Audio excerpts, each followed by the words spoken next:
야곱은 아브라함의 알라 하나님 유일신을 믿고 아버지 이삭의 알라 하나님 유일신에게 순종하였기 때문에 야곱의 종교는 일위일체 유일신 종교고, 야곱은 유대교인이 아니고 삼위일체 하나님 믿는 기독교인도 아니며 알라를 믿는, 구세주로 믿는 이슬람 신자다.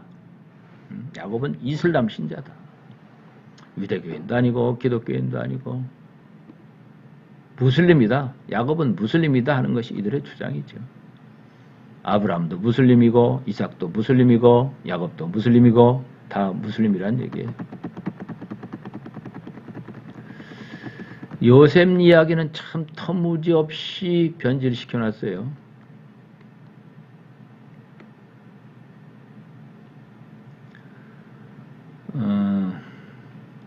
요셉은 고관인 특별한 보살핌을 받았다. 주인은 그의 아내 줄라이카에게 요셉을 잘 보살피도록 당부했고, 그가 성장하면 가정의 큰 인물이 될 것이며 아이를 가지 못할 경우에는 그를 양자로 삼고자 하고 제의했다.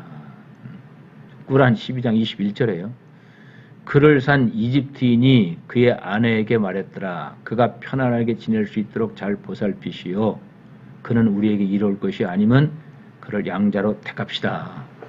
알라가 있다는 얘기에 알라가 무하마드에게 했다는 이야기입니다. 이것을 무하마드가 어디선가 듣지 않았다고 하면 어떻게 이런 얘기를 할 수 있었겠어요? 듣지 않고 이런 얘기를 할 수가 없죠. 아니, 거의 7, 80%가 성경과 관계되는 내용이고 도용된 내용인데 그것을 듣지 않고 어떻게 이런 얘기를 다 할 수 있겠냔 말이에요.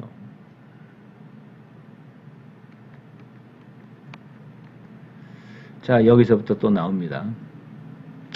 집 여주인은 모든 수단을 써서 요셉에게 육체적 사랑을 갈망하며 그를 유혹했다.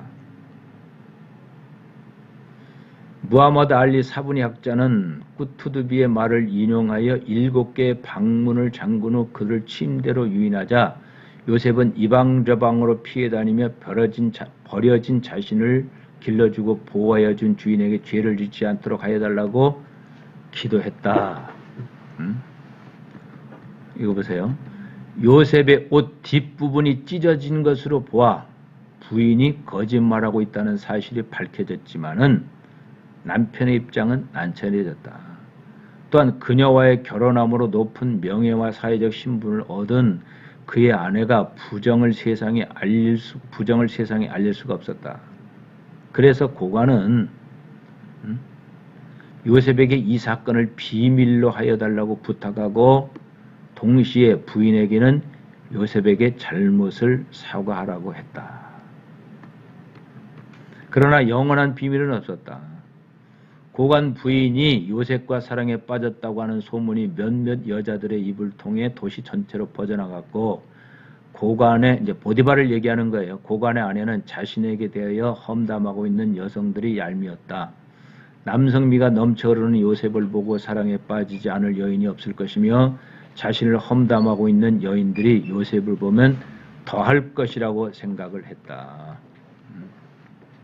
그래서 부인은 요셉과의 스캔들을 험담했던 여인들과 고관의 아내들을 집으로 초대하여 극진히 대접하고 후식으로 과일을 내놨다. 이거 보세요.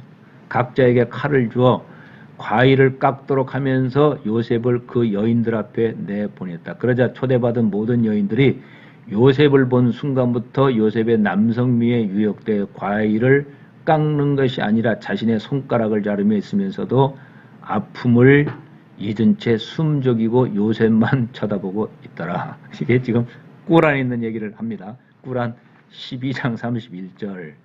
그녀가 여자들의 간교한 헌담을 듣고 그들을 불러 진수성찬을 대접하고 각자에게 칼을 주었더라. 그리고 요셉을 그녀들 앞으로 내보내니 그를 본 여인들이 모두 감탄하며 자신들의 손가락을 자르면서 말했더라. 알라 하나님이시여, 이분은 사람이 아니고 고귀한 천사가 아닙니까? 이것이 지금 계시받았다고 하는 내용이에요. 그럼에도 불구하고 고관의 부인에 대한 나쁜 소식이 퍼져나가자 그녀의 시종들은 요셉을 감금시키는 것이 불미스러운 소문을 중지시키는 최선의 방법이라고 생각하고 그래서 요셉을 가해자로 꾸며 얼마 동안 투옥하도록 제안했다. 그럼 꿀안에서 요셉이 어떻게 감옥에서 풀려났냐고 하는 거예요. 모든 것은 계시고 하나님의 은혜인데 자 여기 꿀안은 전부 다 하나의 어떤 그 알라가 자비를 베풀었다. 뭐 이런 식으로 다시 이제 계시를 받았다고 풀어나가는 거죠. 보세요. 술 시중꾼이 돌아와 자신의 꿈과 왕의 꿈을 풀이하여 준 요셉에 대하여 왕에게 이야기하니 요셉이 비번한 인물임을 깨달은 왕은 그를 즉시 추록시켜 데려오도록 명령을 했다. 그렇지만 요셉은 자신의 무죄가 입증될까지 감옥에서 나가지 않겠다고 하면서 왕이 직접 자신의 손을 자른 여성들에게 질문하여 가해자가 누구인지 밝혀줄 것을 왕에게 요구했다. 이 꿀안에 있다고 하는 거예요. 왕이 말했더라. 그들을 내게로 돌아오라. 손 잘려진 여인들 데려오라는 거죠. 사신이 그에게 갔더니 요셉이 말했더라. 왕에게 가서 자신들의 손을 자른 여인들에 관한 이야기를 아시는지 물어보라고 요셉이 했더라. 사신으로부터 요셉의 이야기를 들은 왕은 고관의 부인과 자신들의 손가락을 자른 여인들을 소환시켜 어떤 영문인지 물었다. 고관의 부인 줄라이카는 요셉이 자기를 유혹한 것이 아니라 자기가 요셉을 유혹했다고 고백하며 요셉의 무죄를 입증하고 용서를 빌었다. 이와 같이 진실이 밝혀지자 요셉은 무혐의로 풀려났으며 왕은 이럴 듯 진실하고 지혜로운 요셉이 마음에 들었다. 그리하여 요셉을 고위공직자에 등용시켰다. 고관이 사망한 후에 요셉은 시명에 따라 국가의 재정을 관할한 전임자의 직책이 임명되어 기근으로 인한 7년의 흉년을 승리롭게 대처함으로 총리로 승진되어 이집트를 다스렸다. 여기는 지금 언급을 안 했습니다만은 요셉이 왕에게 꿈을 해석한 것을 이야기한 것이 아니라 이 관원이 요셉한테 듣고 요셉에게 들은 것을 관원이 왕에게 꿈을 해석합니다. 그 내용이 지금 다음에 다시 한번 이야기할 거예요. 꼬란에서 주장하는 욥과 기독교 욥은 어떻게 다른가? 뭐 참 많이 달라요. 그래서 이런 거 일일이 다 설명드리기가 좀 그러니까 여러분들이 그 책을 보면서 아마 이것만 잘 정리해도 왜냐면은 기독교인들은 성경에 나오는 인물들에 대해서 잘 알고 있잖아요. 다 어렸을 때도 이야기 들었고 또 뭐 설교나 뭐 이렇게 들어서 또 자기가 성경 잘 알고 있는데 꼬란에 나오는 이 22명이죠. 22명의 인물과 성경에 나오는 인물, 이 두 인물들을 서로 비교하면서 성경과 꼬란을 비교하면서 어느 것이 진리냐, 어느 것이 비진리냐 하는 것을 밝혀준다고 하면은 많은 그 독자들이 이거 하나만 하더라도 꼬란이 얼마나 비진리이고 이 비진리 속에 살아가는 샤리아 율법 속에 있는 무슬림들이 얼마나 불쌍한지 영혼을 사랑하는 열정이 불리듯 일어나게 될 것이고 이슬람 선교를 해야 되겠다고 하는 기도와 또 어떤 사랑의 편지로 역할을 할 수 있는 그런 동기가 충분히 되지 않겠느냐. 그래서 여러분들이 지금 이런 일들을 해야 돼요. 학습으로 끝나는 것이 아니라 실질적으로 세계 모든 선교의 과제인 식구원 무슬림을 어떻게 할 것이냐. 그 다음에 FTT 미접촉 종족을 어떻게 할 것이냐 하는 미접촉 종족과 또 무슬림들이 지금 한국에 많이 와 있기 때문에 그래서 한국이 세계에서 가장 좋은 선교 현장이다 하는 얘기를 제가 자주 드리는 거고 이주민 선교의 중요성을 자꾸 얘기하는 거죠.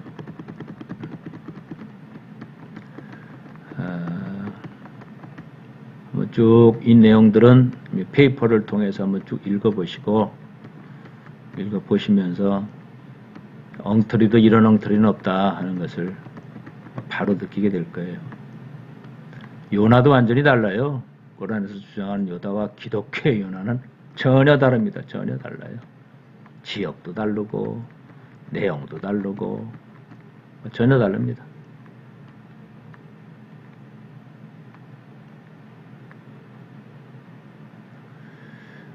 모세도 다르죠. 완전히 다르죠. 한번 직접 보시는 게 나을 거예요. 제 설명보다는 직접 여러분들이 보시면서. 모세에 대한 스토리는 우리가 생생하지 않습니까? 그리고 모세에 대해서 또 우리가 많이 교회 학교 아이들에게 또 성경 공부도 하고 하는데, 또 모세에 대한 이런 어떤 하나님의 그 사랑을 우리가 많이 설교도 하고 그러잖아요. 그런데 뭐 꾸란은 전혀 달라요. 전혀 다릅니다.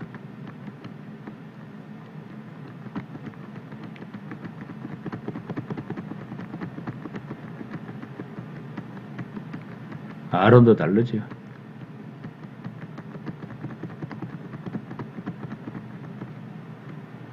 다윗도 다르고. 저는 이제 이런 걸 하나하나 이렇게 성경과 이걸 분석을 하면서 참 더 어떤 사명의식을 자꾸 느끼게 되는 거죠. 이런 내용을 많은 분들이 좀 알았으면 좋겠어요. 목사님들도 알고, 선교사님들도 알고,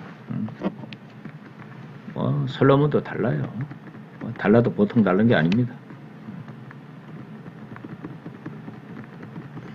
저는 제가 생각하기는 그래요. 뭐 꾸란 다 읽어보지 않아도 그저 꾸란 몇 장만 이렇게 봐도 금방 이것은 비진리구나. 이게 무슨 계시냐 하는 것을 바로 알 수 있어요.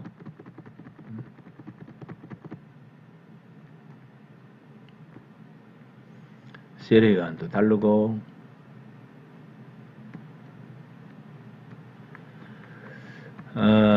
이 분야는 나중에 더 깊이 한번 다룰 기회가 있습니다.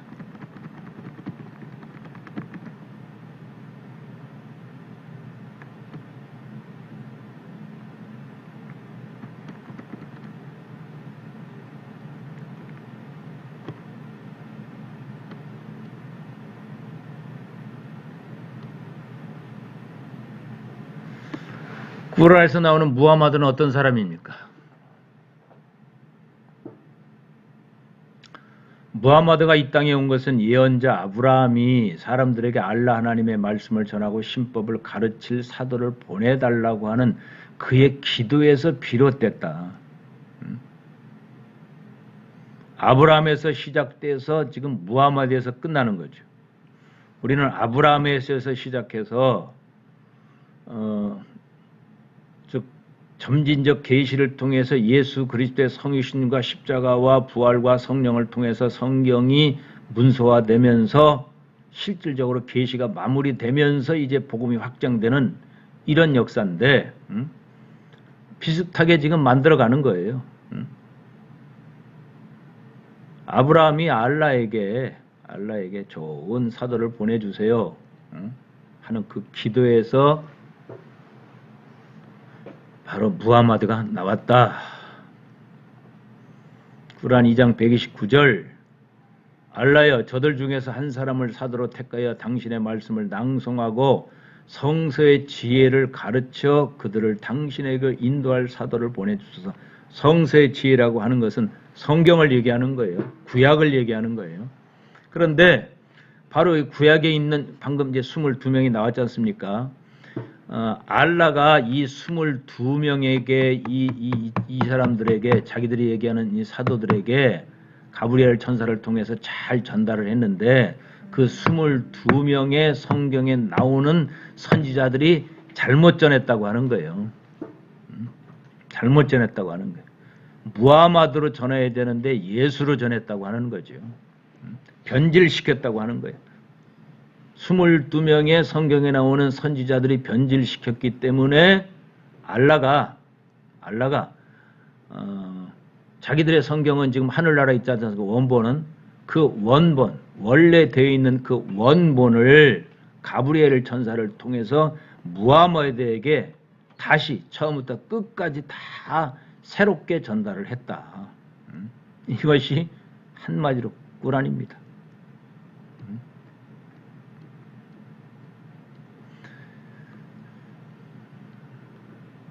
예수가 알라 하나님의 택함을 받아 사도로 온 것은 자기 다음으로 무하마드가 이 땅에 와서 기쁜 소식을 전할 것이라고 했다. 그러니까 이 꾸란 61장 6절이에요.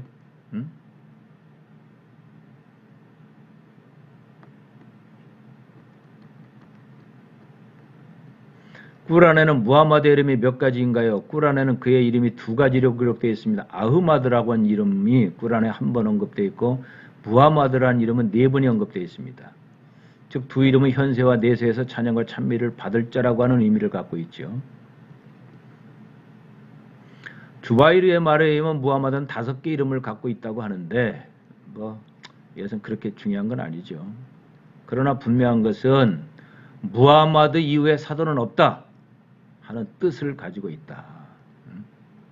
그러니까 여기서도 막 붙여나가는 거죠.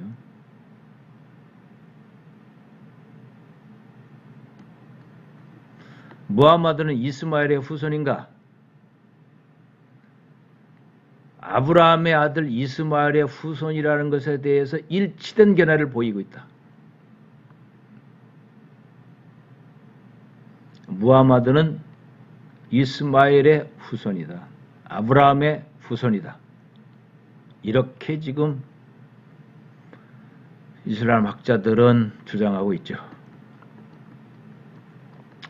무하마드 탄생일도 여러 가지 달라요. 이렇게 70년도 있고 570년도 있고 71년도 있고 날짜도 다르고 그럽니다. 자, 어디서 태어났나요? 보세요. 그 당시 예멘입니다. 예멘은 에디오피아 기독교 국가의 식민지 통치를 받고 있었습니다. 메카가 그때 예멘이에요. 예멘. 송선교사도 얘기하지만은 지금 이쪽 아랍에미레이트하고 예멘하고 예멘이 참 경치도 좋고 살기 좋고 지상천국이라고 하지 않습니까?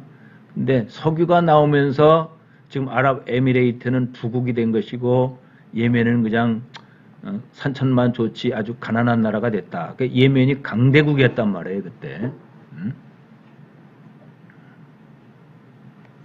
예멘은 에디오피아, 세계 최초의 기독교 국가가 에디오피아잖아요.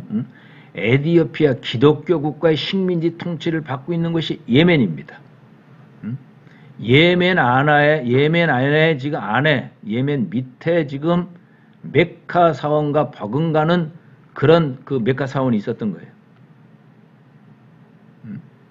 예멘의 총독 아브라하가가 메카 사원에 버금가는 기독교 성당을 건립하고 메카로 가는 순례자들을 그것으로 유도했다. 그러나 성역화 사업의 실패로 끝나자 서력 570년 코끼리를 탄 대군을 인솔하고 메카의 카바 선전을 공격해왔다. 무하마드의 할아버지 압둘 무달립이 족장으로 있을 때 사건이다. 이때 이제 무하마드가 태어났다고 하는 거죠. 메카 사람들은 코끼리 부대 앞에서 아무런 저항도 하지 못하고 메카 외곽으로 후퇴했다. 그럼에도 원정대는 압둘 무탈립에 지휘한 부족에게 패하고 예멘으로 철수를 하죠. 이 원정대의 패전은 아랍인들에게 매우 중요한 의미를 부여했고 예멘의 원정대가 코끼리를 타고 메카를 공격하였다 하여 그 해를 코끼리 해라고 부르게 됐고 바로 그 해에 메카에서 무하마드가 태어났다. 이런 내용은 그리 중요하지 않습니다. 무하마드는 메카에서 태어났다 하는 것이 중요하고 예멘은 바로 에디오피아의 최초의 기독교 국가 에디오피아의 식민지 통치 안에 있는 나라였다. 그러므로 예멘도 많은 기독교 영향을 받고 있었다. 메카도 기독교 영향을 받고 있었고 그 지역에 유대인들이 살고 있었다 하는 것을 정리를 해야 합니다. 무하마드는 25살에 지금 카디자하고 결혼하죠.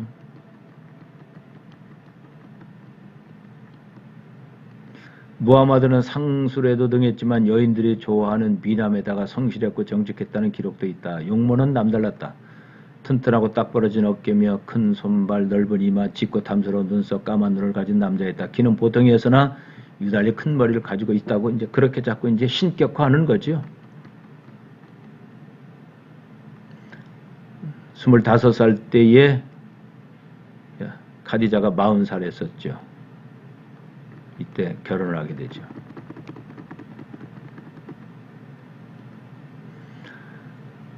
(40살) 때 이제 카디자와 결혼해 30년 동안 카디자에 살게 되고, 카디자가 준 다음에 이제 11명의 부인과 또 결혼을 하게 되죠. 일부 다처제가 이제 여기서 나온 거죠.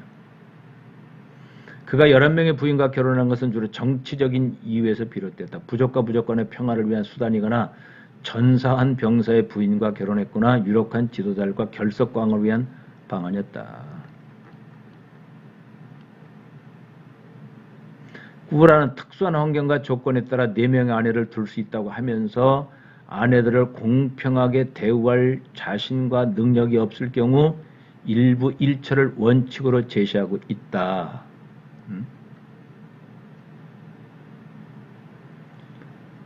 만일 너희가 고아들을 공정하게 대우해 줄 수 없으리라고 우려가 된다면 좋은 여성 중에서 둘 또는 셋 또는 넷과 결혼해도 좋으니라. 그러나 그녀들에게 공정할 수 없을 것이라고 하는 염려가 된다면 한 여성만 두어라. 너희가 최선을 다한다 해도 절대로 아내들을 공평하게 할 수 없으리라. 그러나 한 부인에게 치우쳐 다른 부인을 매달려 여인처럼 만들지 마라. 아무튼 이들은 일부 다처제입니다. 4명까지 둘 수 있다 하는 것이 또 알라가 무하마드에게 줬던 계시고, 무하마드는 11명의 부인이 있었다.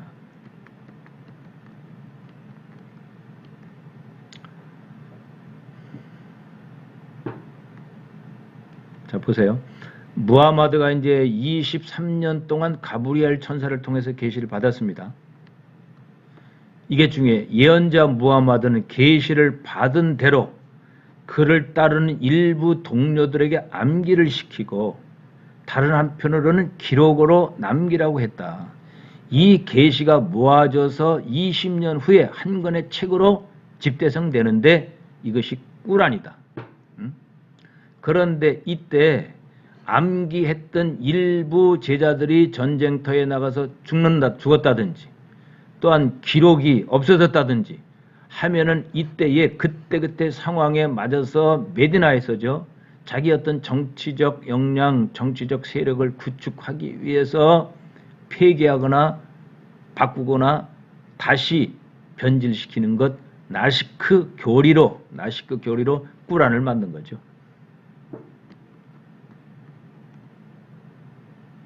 그리고 이 꾸란을 암기하는 사람을 가리켜 하피츠라고 하고, 전통적으로 내려온 정해진 리듬에 따라 꾸란을 암기하는 사람을 깔이라고 한다. 다시 정리하는 거예요. 지금 무하마드는 메카에서 13년 동안 신의 계시를 전달받으면서 활동하였다. 미신을 타파하고 우상 숭배를 금지해야 한다는 유실론 사상을 전개했다. 메디나에서는 사막에 살아남기 위한 치열한 생존 경쟁으로 인하여 야기된 부족 간의 반목과 원한 관계를 치유하고, 메카 이주민들과 메디나 후원자들 및 유대인들 간의 서로 다른 정치적 종교적 목적을 융화시켜 하나의 공동체, 즉 이슬람 공동체로 만드는 것이 그의 사명이었다. 그래서 꾸란을 바꾼 거죠.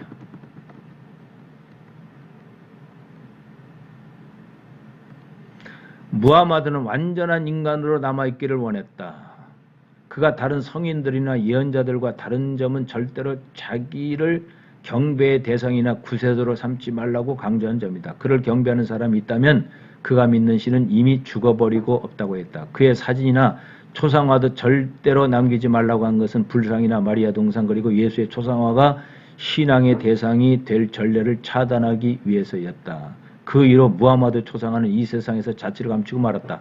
모든 인간은 신 앞에 똑같다는 평등 사상을 내세워 어떤 권능을 가진 성직자도 제도와 그 직급의 체계를 완전히 깨트려버린 것이다. 그게 무슬림들이 보고 있는 무하마드예요. 그러나 실질은 그렇지 않지 않습니까? 무하마드가 꾸란과 하디스와 순나와 또 샤리아법을 만들었잖아요.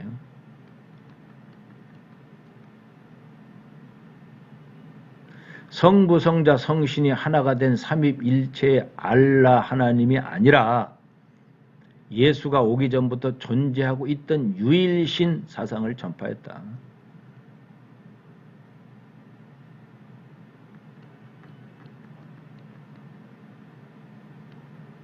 그는 한 인간에 불과했다. 석가처럼 불교인들이 불상을 만들어 놓고 그 앞에서 절을 받는 대상도 못 되었고, 기독교인으로부터 신의 자격을 부여받은 예수처럼 구세주나 경배의 대상도 되지 못했다. 오히려 무하마드는 그가 경배나 구원의 매개체를 섬김받을 가능성을 완전히 차단하기 위해 그의 모습을 초상화로 남기지 말라고 했다. 그래서 지구촌 어느 이슬람 사원이나 이슬람인의 어느 가정을 방문해 보아도 무하마드의 초상이나 그 흔적조차 찾아볼 수 없다. 그래서 그는 전 세계 모든 무슬림들의 머리와 마음 속의 한 인간으로 남아있을 뿐이다. 더 무서운 거지.